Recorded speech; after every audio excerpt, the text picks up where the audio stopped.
Vamos discutir a ideia de erro relacionada ao emprego da língua. Muito provavelmente você já passou por situações em que foi corrigido por ter dito ou escrito algo. Um erro, de modo geral, tem a ver com o descumprimento de uma regra, seja ela qual for.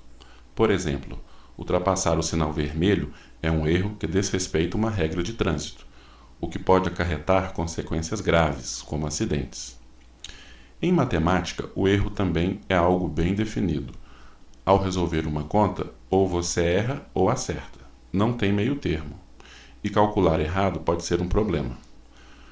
Um engenheiro pode colocar toda uma obra a perder se cometer erros de cálculo. Mas na língua, será que o erro funciona da mesma forma? Vejamos.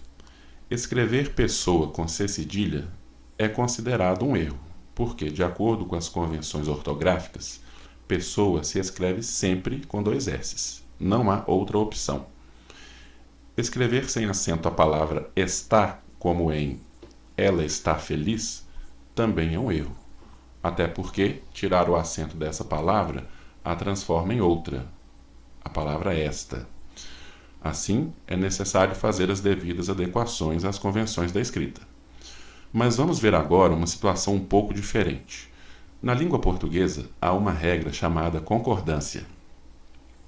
Ela estabelece um princípio de combinação entre certas palavras, de modo que se uma delas está no singular, as outras devem também permanecer no singular. Se ela está no plural, as outras devem também ficar no plural. E da mesma forma, deve haver adequações ao masculino e ao feminino. O menino esperto, os meninos espertos, a menina esperta, as meninas espertas. Apesar disso, é muito comum encontrarmos na língua falada, em contextos informais, a forma os menino esperto, sem a concordância. Naturalmente, este é um característico desvio da norma padrão, e essa construção não deve ser usada em situações formais de comunicação. Por outro lado, não se trata exatamente de um erro, haja vista que milhões de pessoas falam assim intimamente umas com as outras, até mesmo as mais cultas em algum momento. Na norma popular, portanto, o plural fica a cargo do primeiro determinante, que aparece, o artigo os menino. Vamos dizer que esta é uma inadequação à norma padrão.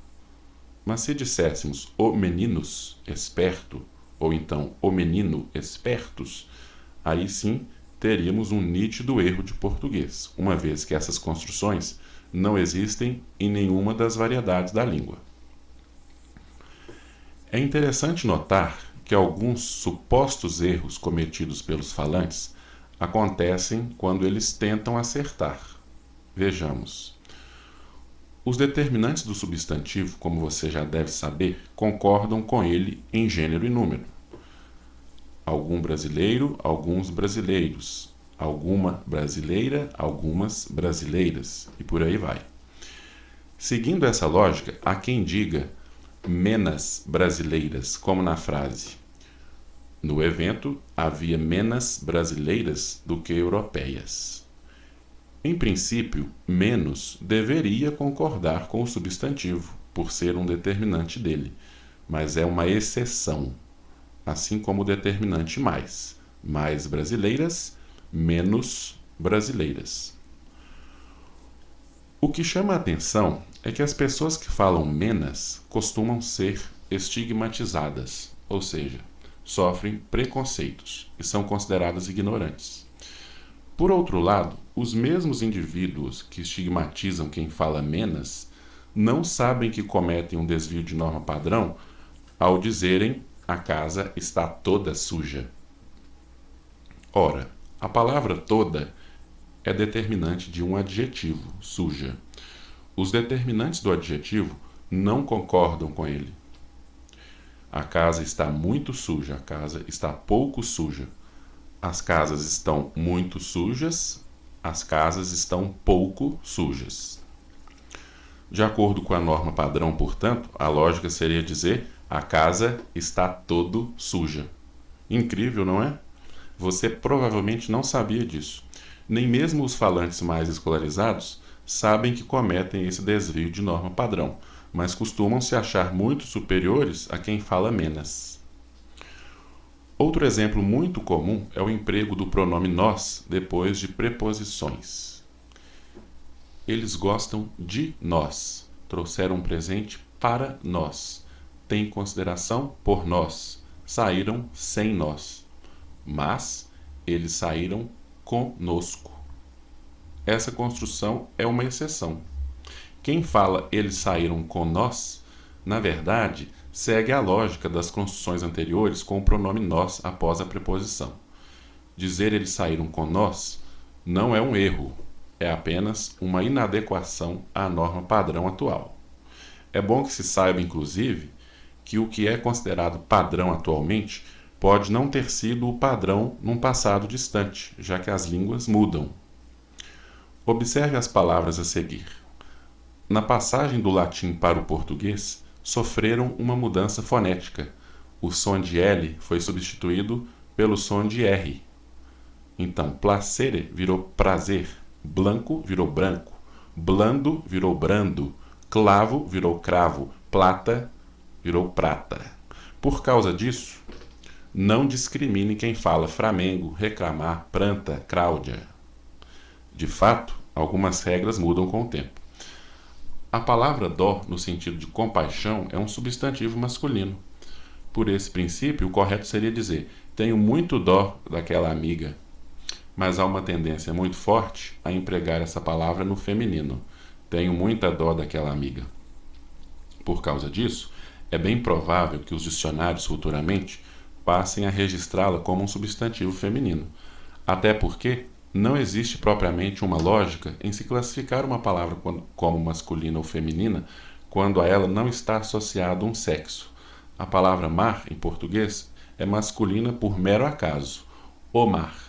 Em francês, mar é um substantivo feminino, la mer. Os falantes é que decidem. Falando em mudança, vejamos um exemplo. A palavra obeso, de acordo com os dicionários, deve ser pronunciada como obeso, com E aberto, mas ninguém fala assim. Todos falam obeso. O dicionário já aponta essa mudança, veja. Com o tempo, algumas regras deixam de fazer sentido. De acordo com a maior parte das gramáticas, é um desvio de norma padrão dizer me dê uma ajuda. Elas recomendam que se diga dê-me uma ajuda. Atualmente, essa regra não tem razão de ser no português brasileiro. Se você quiser que seu texto esteja bem de acordo com o padrão formal, escreva dê-me uma ajuda, mas saiba que não é errado dizer me dê uma ajuda. Da mesma forma, de acordo com as gramáticas, quem chega, chega a algum lugar. Portanto, cheguei a casa antes do jantar. Mas rarissimamente alguém no Brasil vai dizer isso. O que se ouve é cheguei em casa antes do jantar. Diante de tudo isso que acabamos de dizer, a ideia de erro nem sempre faz sentido na aprendizagem de uma língua. É mais apropriado utilizar os conceitos de adequado e inadequado em face das variedades linguísticas. Lembrando que na escola, a variedade que você deve aprender é a variedade padrão, que é utilizada em determinados contextos.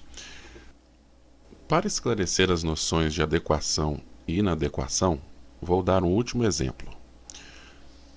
Se alguém encontra um amigo na rua na sexta-feira à noite e quer convidá-lo para tomar uma cerveja, não é estranho que diga: cola aí com a gente, chega junto. Porém, se o convite for para uma cerimônia de casamento, a forma de dizer será outra. O casal fulano e Beltrana tem a honra de convidá-lo para o seu casamento, que se realizará no dia tal, no lugar tal. Em suma, a língua não é algo uniforme e imutável. A melhor forma de aprendê-la é através da reflexão crítica. Eu espero que você tenha gostado deste conteúdo. Até mais!